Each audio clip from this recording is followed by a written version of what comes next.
Have you ever wondered why most bird nests are completely open, as if they're not afraid of getting rained on? This little chick had just hatched, completely alone. Suddenly a storm came. Fortunately, the mother bird sensed the weather change. She immediately rushed back and landed right on top of her chick, covering the entire nest with her own body, letting the rain pound on herself. At first, the rain was light. The natural oils on her feathers were enough to keep out the water. But as the storm grew more and more fierce, her feathers became soaked through. She lowered her head and quietly endured the pouring rain. The nest was built high up and open to avoid ground predators. There was no way to shield against the rain. Therefore, for her chick, the mother bird gritted her teeth and waited in the endless sound of the rainstorm. Finally, the rain stopped. She had completed her mission. Her chick was safe. At that very moment, the father bird also returned, bringing food for the family. And the cuckoo chick is indeed the most hated chick among birds. Cuckoos lay their eggs in other birds' nests, and when the cuckoo chick hatches, it will push all the original nest owners' chicks out, ensuring all the nest owner's food is supplied to itself alone. As the cuckoo chick grows bigger and bigger, its size will gradually exceed the nest. Finally, it will fly to Africa. Mother bear kept scratching her foot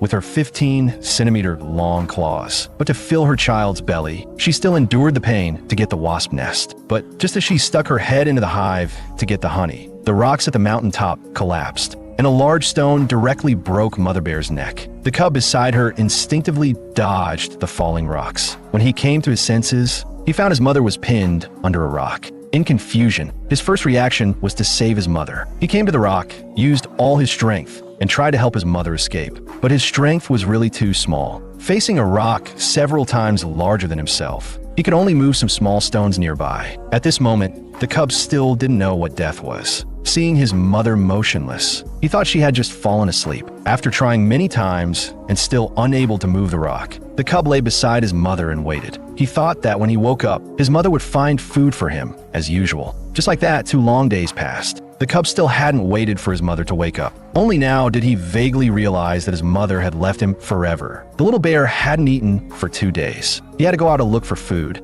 But in this world where the weak are prey to the strong, a cub is very dangerous. Carelessly, he rolled down the hillside. After falling, he was confused for a long time. On the road, he saw a frog. He had never seen this kind of creature. The frog jumped all the way into the water, and the little bear's future would also be full of hardships.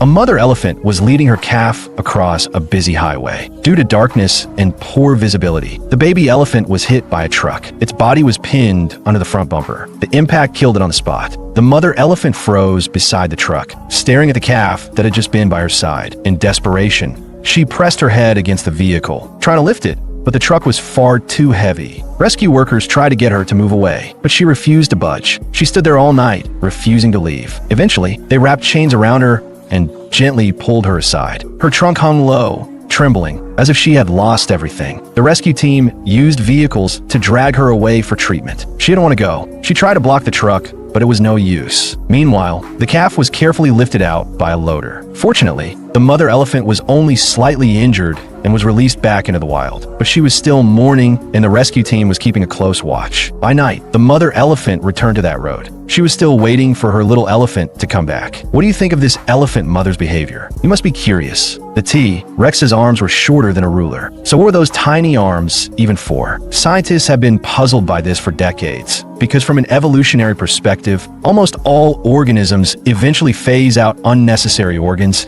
and develop traits that better suit their environment. So why did these fierce carnivorous dinosaurs keep a pair of short, weak forelimbs? Today, let's explore the answer with the Carnotaurus. Although the Carnotaurus isn't part of the Tyrannosaur family, it also had a pair of tiny forearms. It seems this had already become standard for most theropod dinosaurs. A Carnotaurus was about 26 feet long and could run at speeds of up to 38 miles per hour. That's why it's known as the cheetah of the Cretaceous. Today, it spent quite a long time clearing out an open space in the forest, carefully tidying up the surrounding area because it was about to do something important, finding a mate. Once everything was ready, the Carnotaurus let out a deep roar. Low frequency sound can travel farther through dense vegetation. Before long, a female Carnotaurus was drawn in. She was larger and stronger than the male, but her arrival didn't mean she agreed to mate. The male had to impress her, and he only had one chance. So he began showing off his most dazzling dance moves. After a wonderful performance, those tiny forelimbs played an important role in courtship. They were part of his display. But unexpectedly, after taking a sniff of the male, she suddenly turned around and left. Maybe it was because he hadn't taken a bath. So the second purpose of those small forelimbs was to make reproduction more efficient. The starving polar bear has lost its sanity. It bit down hard on a walrus. If it could drag this female away, it could easily prey on the calves. But the problem is, the bear's teeth and claws cannot pierce the walrus's thick skin, nor can they tear apart an animal weighing about 2,200 pounds. And attempting to do so risks serious injury. Meanwhile, the walruses are sliding back toward the open water, so the bear must hurry. This particular walrus is no pushover. It's strong and stubborn. Seeing it couldn't be subdued, the bear ran in another direction, toward a seemingly docile walrus to try its luck. Even using all its strength, the bear couldn't control that one either. Clearly, it was going to go hungry again. Hunger drives it to desperate behavior. It knows that failing to catch a walrus could mean starvation. To survive, it must avoid those stabbing tusks. But the walrus's strength is incredibly powerful. The bear was dragged into shallow water, and in the water, its chances dropped significantly. In the end, the bear failed. Normally, polar bears wouldn't take such risks. Only bears driven to desperation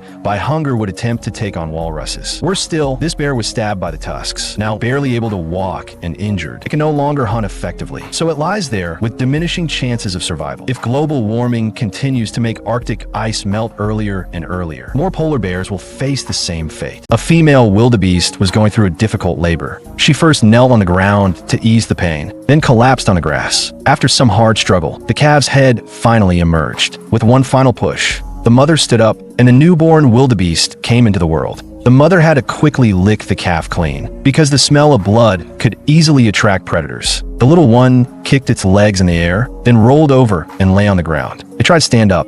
It had to do this within 2 minutes.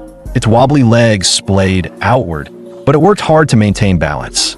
Within 7 minutes of birth, it needed to be able to run because the savanna was full of hyenas, leopards, and lions. But before it could stand steady, its mother urged it forward. They had to rejoin the herd. That was the only safe place, but danger was already closing in. The calf's pace was too slow. Soon the herd left them far behind. A lioness emerged from the bushes. To save herself, the wildebeest mother ran away. The newborn calf stumbled in place, barely able to stand. The lioness rushed toward the calf. This was a nightmarish beginning. The mother tried to bluff to drive away the predator, but it didn't work. Then something unexpected happened. The lioness didn't attack. She just sniffed the calf and even gently nuzzled it with her head, a gesture lions typically use to express affection. The newborn wildebeest wasn't afraid at all. It didn't know this was the ruler of the savanna. It even nestled against the lioness looking for milk. For 5 hours, the lioness stayed by the calf's side without causing harm.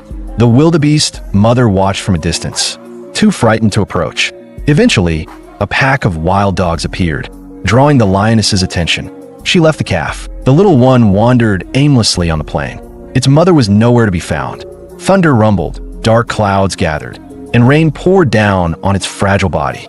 Now it was an orphan, without its mother's protection. Hunger and cold would soon claim its life.